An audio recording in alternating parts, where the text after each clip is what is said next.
रफ़ी साहब ने इस गाने को इस तरीके से बदल दिया था कि शंकर जयकिशन ने सपने में भी नहीं सोचा था रफ़ी साहब ऐसा भी कर सकते हैं।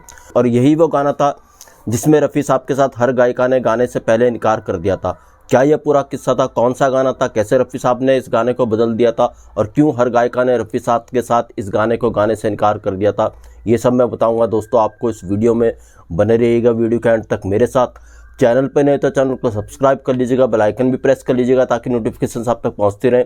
नमस्कार, मैं महेश कोहली बॉलीवुड संगीत के सफर से। दोस्तों, मैं जिस गीत की बात कर रहा हूँ इसके संगीतकार शंकर जयकिशन थे। शंकर जयकिशन ने ये गीत एक फिल्म के लिए बनाया था जिसके नायक थे शम्मी कपूर साहब। जी हाँ दोस्तों, ये गीत कुछ इस तरीके का था कि इसमें थोड़ी कामुकता थी, कामुकता भरी कुछ आवाज़ें इस गीत के अंदर आनी थी। तो ये गीत रफ़ी साहब को गाना था किसी गायिका के साथ, युगल ये गीत था। मगर जब शंकर जयकिशन ने सबसे पहले लता मंगेशकर से बात की तो उन्होंने इस गीत को सुनते ही मना कर दिया, वो इस गीत को नहीं गाएंगी। शंकर जयकिशन ने और भी गायिकाओं से कांटेक्ट किया, जैसे सुमन कल्याणपुर, सब ने इस गीत को गाने से मना कर दिया। आखिर में शंकर जयकिशन साहब को समझाया गया प्रोड्यूसर द्वारा कि एक काम करो, आप आशा भोसले से बात करो। शंकर जयकिशन के जयकिशन ने आशा जी से बात की।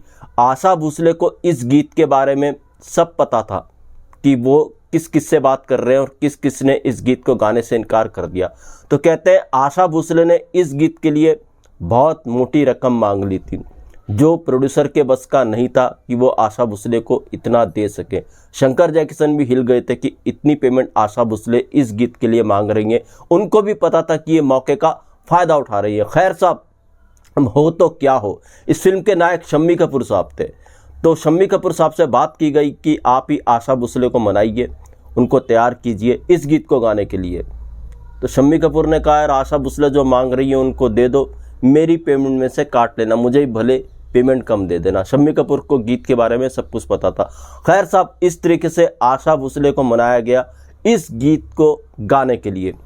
जब आशा भोसले इस गीत को रिकॉर्ड करने के लिए आई रफ़ी साहब के साथ, अब यहाँ पर दोस्तों बड़ी इंटरेस्टिंग बात होती है।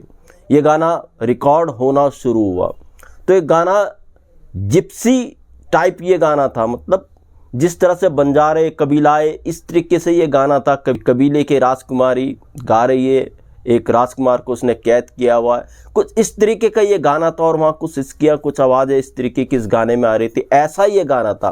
तो शंकर जयकिशन ने बनाया भी इस तरीके का गाना था ये। जी हाँ दोस्तों, जिप्सी टाइप ये गाना था और शंकर जयकिशन ने कमाल का कंपोज किया था इस गाने को।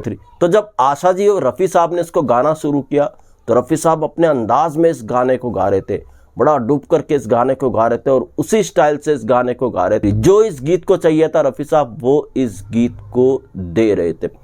अब हुआ क्या साहब, जब स्टूडियो में सब सन रह गए, जब आशा भोसले जी का पार्ट भी ख़त्म हो गया और रफ़ी साहब वाला जब आखिर में वो पार्ट आता है रफ़ी साहब का इस गीत का, तो रफ़ी साहब ने अपनी आवाज़ को इस तरीके से बदल दिया कि सब चौंक गए। एक बार को सबको लगा कि यार ये कुछ गाना अजीब तरीके का हो गया। रफ़ी साहब ने अपनी आवाज़ को अजीब तरीके का कर लिया है। जिस तरीके से रफ़ी साहब ने अपनी आवाज़ को बदला, सबको लग रहा था कि शायद ये गाने के लिए ठीक नहीं रहेगा। और वहाँ पे शंकर जयकिशन भी थे। जब शंकर जयकिशन मॉनिटर रूम से ये सब सुन रहे थे रफ़ी साहब को, तो रिकॉर्डिस्ट ने जयकिशन साहब की तरफ देखा, अरे यार रफ़ी साहब ने ये क्या कर दिया। शम्मी कपूर भी रिकॉर्डिंग स्टूडियो में मौजूद थे। शम्मी कपूर को तो लग रहा था नहीं कुछ अच्छा होने वाला है, जो रफ़ी साहब ने इस तरह से आवाज़ को बदला, मतलब इस तरीके से रफ़ी साहब ने अपनी आवाज़ को इस गीत में बदला। सब दंग रह गए थे, चौंक गए थे। रिकॉर्डिस्ट ने जयकिशन की तरफ देखा कि कुछ गड़बड़ हो गया है, मगर जयकिशन ने इशारा किया रिकॉर्डिंग को जारी रखो। एक बार सबको लगा रफ़ी साहब ने आवाज़ बदल के कुछ गड़बड़ी कर दी, मगर शंकर जयकिशन जानते थे नहीं, जो रफ़ी साहब कर रहे हैं बिल्कुल अलग हटके कर रहे हैं। तो उन्होंने रिकॉर्डिस्ट को कहा नहीं जारी रखो, इशारा किया और इस तरीके से ये गीत ख़त्म हुआ। जब ये गीत ख़त्म हुआ तो आशा भोसले ने खुद रफ़ी साहब को कहा, जी हाँ रफ़ी साहब को ये कहा आशा भोसले ने, अरे साहब आपने जो किया वो तो कमाल का था, आपने बिल्कुल अलग हटके इस गीत में कर दिया। अगर आप शुरू में ऐसा कर देते ना तो मैं खुद ऑफ हो जाती इस गीत में, मैं इस गीत से बाहर ही हो जाती। वो तो ठीक है आपने आखिर में ये सब किया।